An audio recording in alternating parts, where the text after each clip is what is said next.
We're talking about mixing joint compounds. These are the boxes that everybody sees when they go to the hardware store. These are our joint compound boxes of mud. With these muds, you always have to mix them up before you use. You can't just scoop the mud out and ready to go. Even though it says it on the box, it's ready to go. It is not ready to go. With these kind of boxes of mud, you always have to add water to thin them down. Depending on what process you're doing, either your taping or your first coat or your second coat or your texturing, you have to add water and mix them up. Some guys prefer the nice tools, mix it up, make their job easier. But you need all these tools to make that job easier. Most do-it-yourselfers are not going to have all these tools, so I always recommend just using a good old-fashioned stomper. It's a little more work involved, but this is a cheap, easy tool, and it'll last years and years and years. Once we always begin mixing mud, you always want to put down a tarp or plastic or something, because you are working with mud and you are working with water, so you don't want to make a mess. And if you do make a mess, it's easier to clean up if you have a drop cloth or something underneath your work area. With these tools, I have a lot of different tools. You know, I have the basic 3/8 drill, we have a 1/2-inch drill, 3/8 drill. We have the mixers for the 1/2-inch drill. This one's kind of feathered off, so it also fit on my 3/8 drill and a 1/2-inch drill. So this is pretty much a universal one that I keep with me. With this, it does fit in my mixer drill. So if I'm just whipping up my mud real quick, I'll go with this style and I'll just give it a quick whip to creamy it up. If I'm mixing more than one bucket and I'm mixing lots of texture and lots of muds for the day or the week, I like to use the 1/2-inch drill. This is more slow RPM, and it's a slow, consistent, nice mixing. The 3/8 drill is probably what everybody has at home. It's a cheap $20 drill.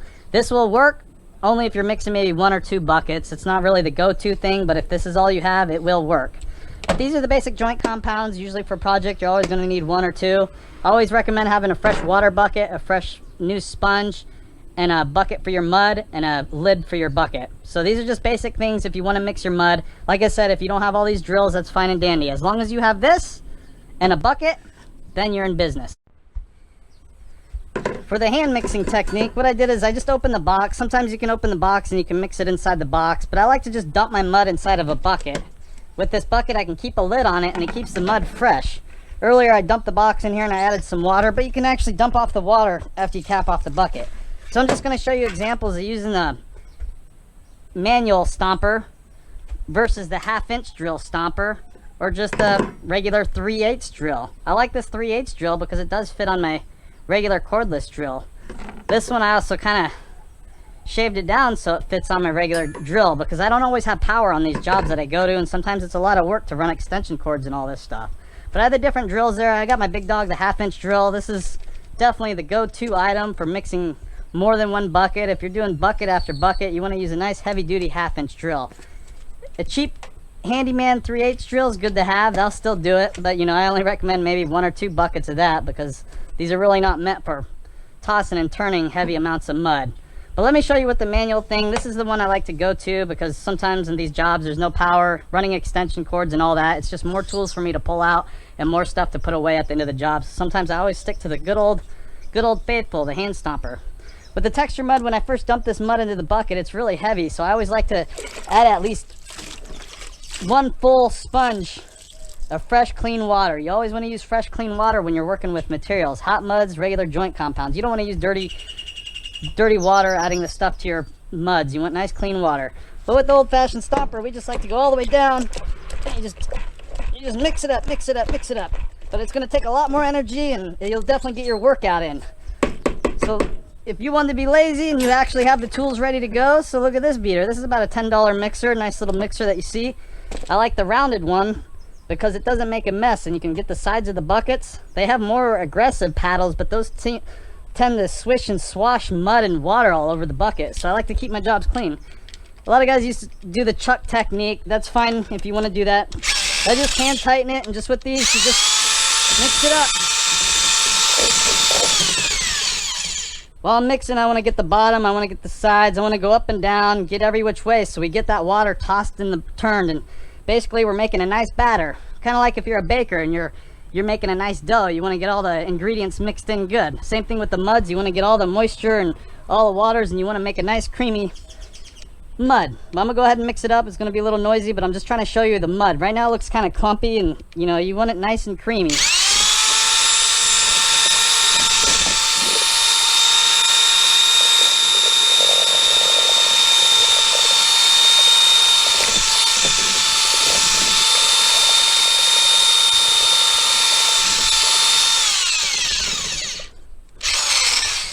Just like that, with the 1/2-inch drill, I got almost a perfect creamy mud. A good way to always check your mud. See how I'm putting the stomper and I'm just pulling up very lightly, and you can see how the mud's just barely going through the stomper. That's a good second coat mud. It's a real heavy texture mud. It's a perfect second coat mud. So if I was going to do a texture, I'd probably add another sponge full of water and I would mix it up and I'd have a perfect consistency for texture. But I like to keep my mud on the thick side because I can always add water, because some jobs I go to, the texture's heavier than others. So it's always easier for me to add water than it is to not add water. But it's easy. I always keep a clean bucket around to keep everything clean as we go. I'm going to show you this technique with this little stomper. This is a good little, like I said on this, how this one's been worn down. I can make it work on even a 3/8 drill.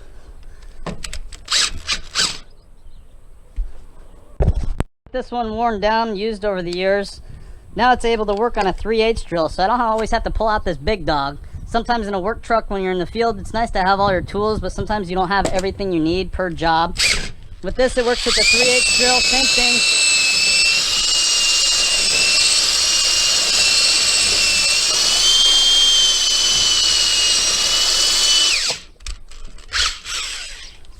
There you go. Mixed up even with the 3/8. The 3/8 drill is a little more aggressive because it's not really meant for this slow churning. This is a slower RPM, so it's better for mixing large quantities of mud. If you just need to mix up 1 bucket of mud, it's an easy tool to grab. Most people are not going to have a 1/2-inch drill for do-it-yourself jobbers. Most people are going to have a $20 or $30 3/8 drill. So this is the most common thing. If you don't have a big stomper like this, you could even use one of these little stompers. This could work in a regular drill. The same thing with the 3/8 drill.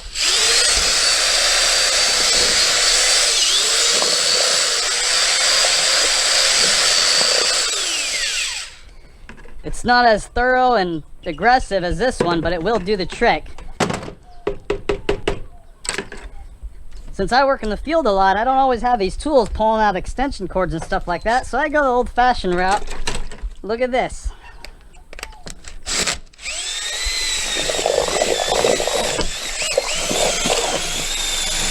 And that thing's pretty aggressive, and they'll get the job done. Look at that.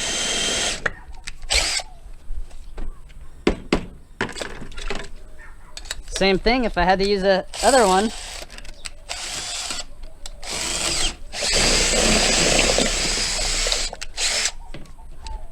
So most do-it-yourselfers are not going to have all these tools. You're always going to need a water bucket, another bucket for your mud. It's always nice to have a lid to put on top of your mud. But if you don't want to buy a bunch of tools and you're just doing a 1-time or 2-time project, just buy yourself a hand stomper. $10 versus buying all these tools. Nice $10 stomper, you can mix it by hand and it's good enough for a 1-time job. And that's why I say I like to clean these. I clean this, it's clean, it's put away. These, now I got to put away the extension cords. So everybody can use what they're comfortable with, but I just like to use a good old-fashioned mud stomper. And once I get all my mud mixed up, it's ready for my project. This one's going to be ready for tomorrow's job as a texture. So I got the sides. I like to clean my sides. You can scrape it with your 6, and I like to take a wet sponge and just clean off the sides. I'm not putting a lot of water on top. I'm just putting enough water just to cap the top of it so it keeps it from drying out. And then I like to put a lid on my mud bucket, and then I like to put it away. So now that I got my mud mixed up, now I have my other materials for my next mud project.